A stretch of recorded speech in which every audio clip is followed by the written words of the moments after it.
Hello everyone, my name is Rojafari, and in this video we're going to continue learning about the basics of programming in the Python environment. In this video we're going to talk about loops. Indeed, it's one of the most important and most used techniques for programming, and we're going to learn about these techniques and concepts in the environment of Python through some meaningful examples. All right, let's get started.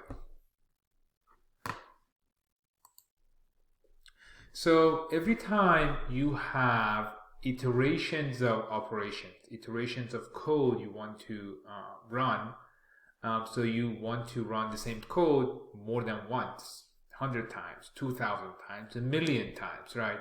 So the way you would go about creating those solutions is through loops. So every time you need iterations of codes, what do you use? You use loop. There are two types of loops by and large, in almost every programming environment. Also in Python, we have while loop and we have for loop. In this video, we're going to first cover while loop, and then after that, we'll cover for loop. So the syntax for the while loop is very simple. It looks like a conditional, which it is some types of conditional. So basically, the while loop is going to operate, keep doing whatever it is here, right? I mean, it's whatever it is again and again until this Boolean logic becomes false. As long as this Boolean logic is true, this is going to happen. So what's going to happen for you to be able to have a operational while loop is that you have this Boolean logic. At some point during this operations, you have to make sure that this Boolean logic turns false in one of those iterations. Otherwise, you will have an endless loop, and an endless loop doesn't have an end. It's just going to keep running, right? So let's see a few examples, right? So for instance, here we want to print numbers from 1 to 10 using while loops.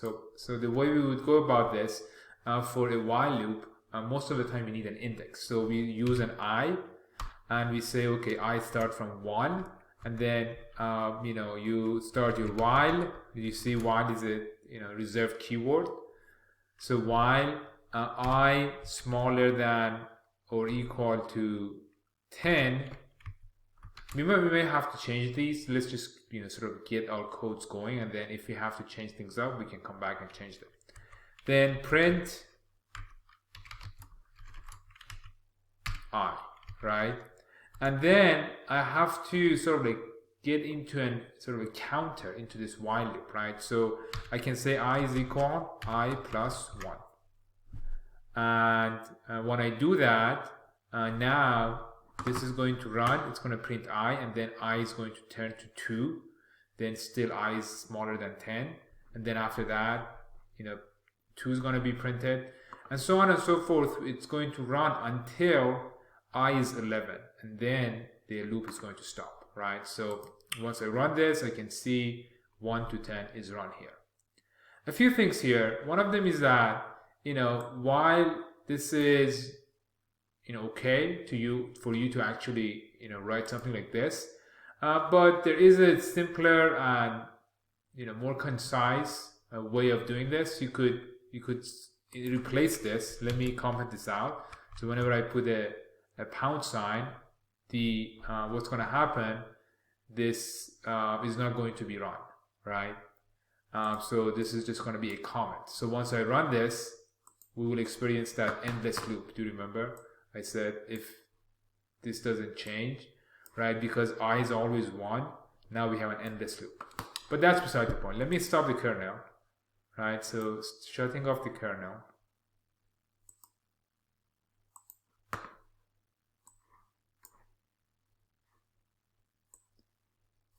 All right, so the kernel is stopped, and I can fix this. So instead of writing this I plus 1, I can say I plus equal 1. This basically is another version of this. but you have to admit this is, more concise and, sort of easier to write. You don't have to like repeat I. So if I run this, now the same thing is going to happen, but this time I use this, other notation that, everyone uses. If you don't feel comfortable using this, at least in the beginning, feel free to use this. That's also okay. Let's take another example. In this example, we want to calculate the summation of numbers from 1 to 30, right? So this is becoming a little bit more complex, right? So we need to have a loop that goes from 1 to 30, and inside the loop we need to start summing up those values, right? So I can start by saying, I want a sum result, right? I want this to start with 0, and then I can create my loop I from 1. Actually can bring the structure I already had. So let me just copy this, right? And instead of 10, let me just say 30. Let me remove this, and instead of printing, I can simply say sum result is equal to I, which means that what we are doing here is sum result is equal to sum result plus I, right? So this is the same thing as this one. And once we run this, we want to also at the end of it to print out our work, right? Sum result. So once we run this, it is going to loop through 1 to 30 and keep all of those summations by this function, with the structure of the code, and then print it. And that's how we were able to do this calculation very simply. So let's learn another thing here. We are going to learn about the keyword break. The keyword break is very useful when you have very complex loop structure and you don't want to start from the beginning, but you just want to keep that loop structure, but at the same time break it in the middle of it, right? So you don't want for the loop to continue working, right? So let's take an example here. In this example, we want to do the same thing, but this time, instead of using the Boolean conditional here, right, it's always true, this is going to run, we have to find other ways to stop this loop, right? So let me bring the code that was working here. So let me just start changing this up, right? So this has to be true, right? So this is what the question is asking us. So this needs to be done. Let me just make this simpler. So if I were to run this is just going to be an endless loop, right? Because there is no way that this is going to stop, and it is always going to be true. I can, however, tell if I is equal to 30, right? Once this is already added, actually here, if I is equal to 30, then break, right? It's going to break the loop. So once we run this, we're going to get the same answer. What would have been a mistake if we added this here, right? Do you see I hesitated for a second? What would have been a mistake there? We would get a wrong answer, right? We would be breaking the loop before having added 30, right? So this is added 29, and then this is 30, and then I is equal to 30, it breaks it. So for us to make this correct, we have to change this to 31, right? Or we can shift this to 30 and switch where it is. Both are going to be working correctly. Another keyword we want to learn here is the keyword continue. On this one, it's a little bit different than break. The keyword break the whole loop, right? It stops the loop altogether. But the keyword continue says I want to, for some reason, stop this iteration, right? This iteration is dead. Stop this iteration. Don't continue with this iteration. Go to the next iteration, right? So that's what we can do with the keyword continue. Let's see an example here. We want to print numbers from 1 to 10 but skip 7 while using loop, right? Using while loop. So we had a similar code. Let me bring that and change that up. Right? So we can just use the word continue to do this, right? So let me remove this comment, and I can say if I is equal to 7, simply continue. Meaning that continue with the iteration, but don't continue with the next iteration, but don't finish up this iteration. So if I run this, I will see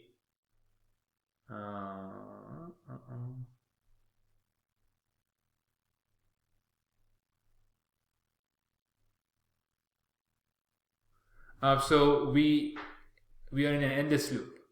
Why is this happening?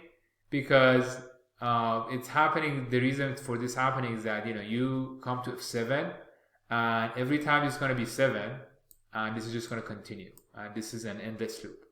For us to fix this, let's stop the kernel. We have to do this addition before putting continue, right? So that's how we would fix that. Now we skip 7, and this is done as the way we want it. Let's get another example. We want to calculate the summation of odd numbers between 1 and 30. And we want to make sure that we are using these two lines in our code, right? So let's bring a similar code we already had. So this is that code. Let's just bring the simpler version, right? This is that code, right? That calculate the summation between 1 to 30. Here we want to calculate the summation between 1 to 30, but just the odd numbers. Let me actually bring the other one, because that one had this while equal true, right? So we are using the break function here, but at the same time, we have to now also use the continue function. So here we want to only add if our numbers are odd. So we can use the keyword continue if the numbers are even. So if I division by 2, the remainder of the division by 2 is equal to 0, that means our numbers is odd, right? So I can say continue. I don't forget to not make the same mistake I made the previous time by inadvertently getting myself into an endless loop, because I had not added this part in the the conditional that we were going to use the continue keyword. I added that as well, and now this function makes sure if the I is even, this is not gonna run, right? So let's give this a try.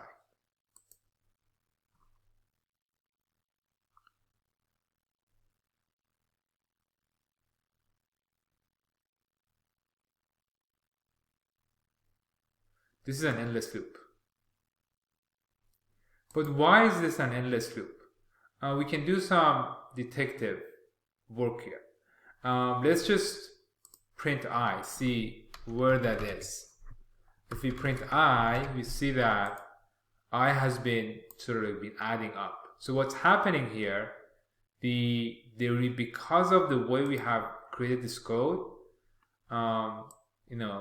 the code misses the opportunity to break, right? So by moving these two around, right? So let's just add up before making sure that we want to break this. By changing those around, we fix that problem.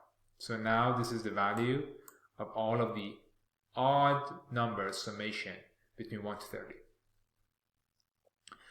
All right, so now let's talk about the while else syntax. It's very similar to conditional syntax. After you have your while, you do whatever it needs to be done. then at the end, once your loop is about to terminate, this operation will run once, right? So let's look at an example here. We want to calculate the summation of numbers we want to end using while loop. Once the loop is terminated, print a message that informs what was done. We did have a similar situation here, summation from 1 to n. We had 1 to 30. So let me bring that code. This was the simplest one, right? So let me bring this code and change it up. So this is not needed, and I can change this 30 to n, right?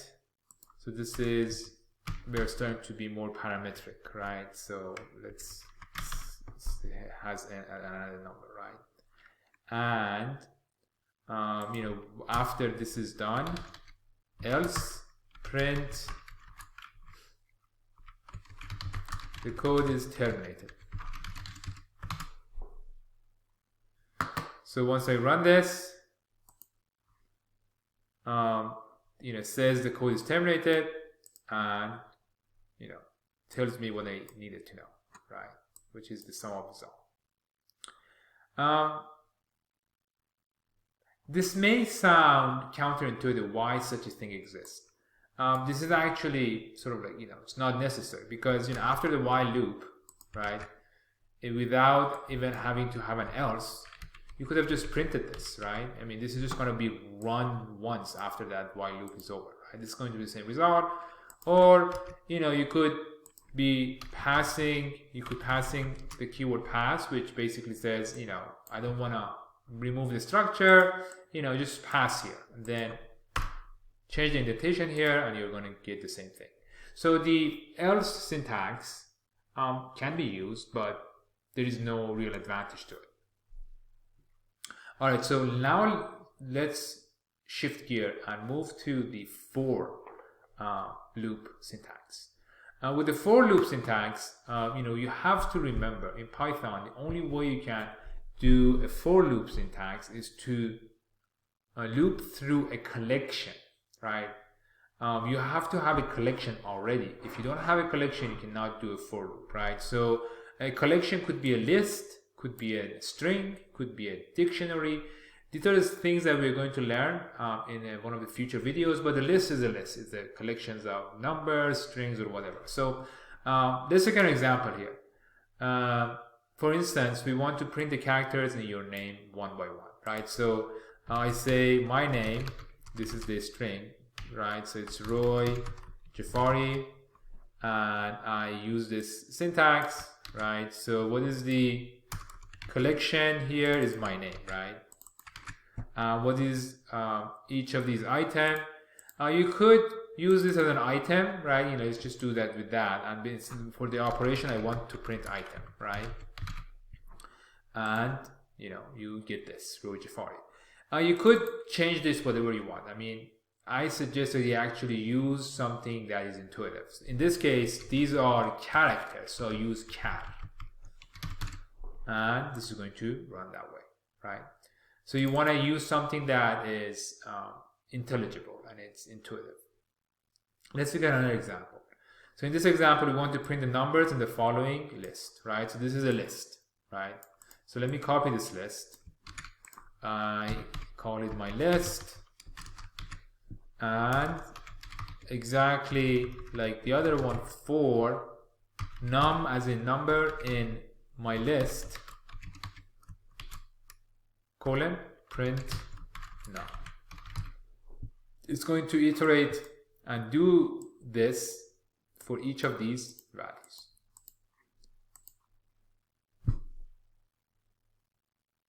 Let's look at another example. Print number 1 to 10 using for loop. So we had already done this using the while loop. Using the for loop, before us being able to do this, we have to create a collections that we can do this with, right? So that collection can be created by range 1 to 10. This is a Python function. Once you run this, it's basically a collection of numbers from 1 to 10. And this is sort of like shows it at that, but this is that collections of number, right? So now that we have this, we can say for num in this range 1 to 10, print num. There we go. And pay attention here, this function, range 1 to 10 means 1 to all the way to 10 minus 1. So for us to get actually that 10 value, we have to put this as 11. Another thing is, if we were not to put this 1, what would happen? The code would start from 0. That's why we have this at 1 to 11. Let's look at an example. We want to calculate the summation of odd numbers between 1 to 30 using for loop. So this can be done in a few different ways. We can, let's just, bring the foundation of our code. So from 1 to this is going to be 31. And we can say, okay, let me add my sum result equal to 0. Only if num, the remainder of the division by 2 is equal to 1, then I want some result to be added by the num value, right? So that's one of the ways we can go about this, and then we can print some result. We can actually be a little bit smarter and use this range function to do this in a smarter way. And the way we would go about that is, include another, let me remove this conditional because we're not going to need it. Remove another value here. So I would say from 1 to 31, and I want to have 2 increments instead of 1 increment, right? So this is the place that you show what increment you want. And once you run this, you will see get the same answer. But not only that, you have saved a lot of computation, right? You want to be able to use your tools in an optimum way. Here, you are running this iteration 30 times, and also you have a conditionals on each iteration. Here, you're doing 15 iterations and no conditional. So this is a way better computationally. So pay attention to those. How about the keywords break, continue, and else for loop? Essentially, they are going to be doing the same thing. The break is going to break the whole loop. Continue is going to jump to the next iteration. It's going to be signaling to the code that you're done with this iteration. And else is the same. Once the loop is terminated, it's over. That's going to be run once, right? So that's the same thing. Let's look at an example here. Print numbers from 1 to 10, but skip 10 using while loop. Actually, we want to use for loop. Using for loop. All right. So we can do this, in different ways. One of them is the simpler one. We can say for num in range 1 to 11 if I is not equal to, remember this is not equal to 7, then print I. Print num actually, so this is not I, this is num. This is num. Just made a mistake, I apologize for that. So we do this and 7 is skipped. Pay attention that, we did not have those challenges that we had with while loop, because with while loop, we are in charge of making sure that there is a termination. We have to make sure that happens. But with for loop, this is going to be on its own. This is going to just go through that collections. And our collection is numbers from 1 to 10 here. Another way we could have done this is we could have used the keyword continue, right? So I could have done this and I could have said print num, but here before printing every time I could say if is actually equal to 7, then continue. Jump from this iteration. And once you run this, you are going to get the same result. So this time we want to calculate the summation of numbers from 1 to 30. This time, make sure the code includes the following line. So we want to use a for loop, and we want to also use break, right? So for us to have to rely on the word break, our for loop has to be a little bit larger. Our collection has to be a little bit larger than what we would necessarily need. So for example, we can say range from 1 to 1000, right? However you put here, right? And then you need your sum result, of course, which starts from 0, and then you will add to your sum result by the number, and if num is equal to 30, now you can break your whole loop, and it doesn't matter how big this value is, right?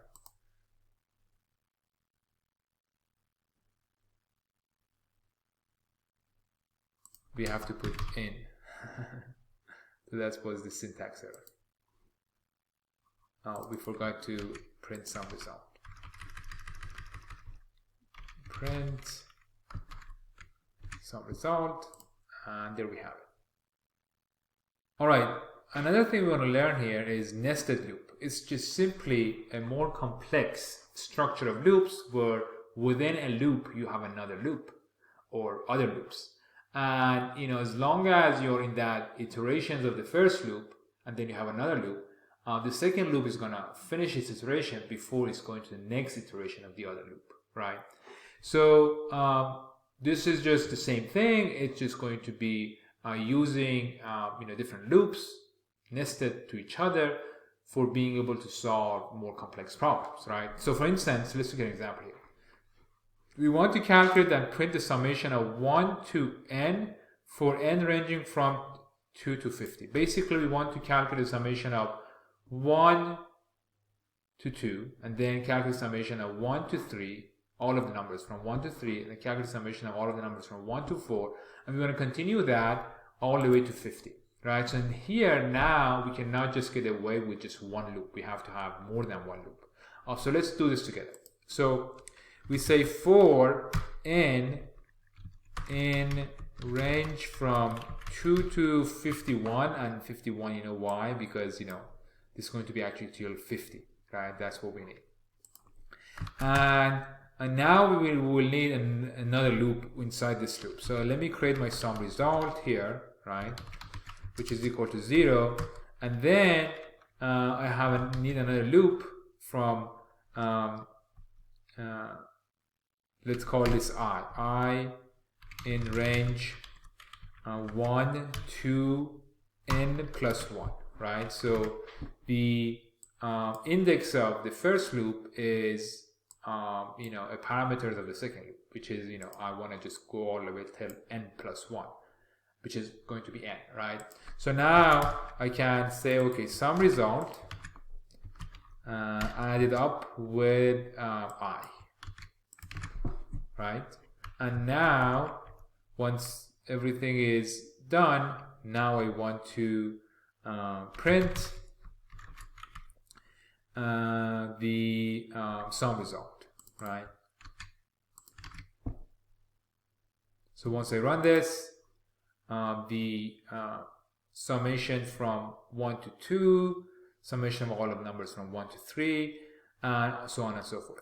I could make this a little bit better by sort of mentioning what this is. For instance, I could be using the string format function. Let's just use it here, and you will know what it is. So basically, I create a template for my reporting out, and the template is going to be like this. I'm going to say something like this. So from this number to this number is going to be this value, right? So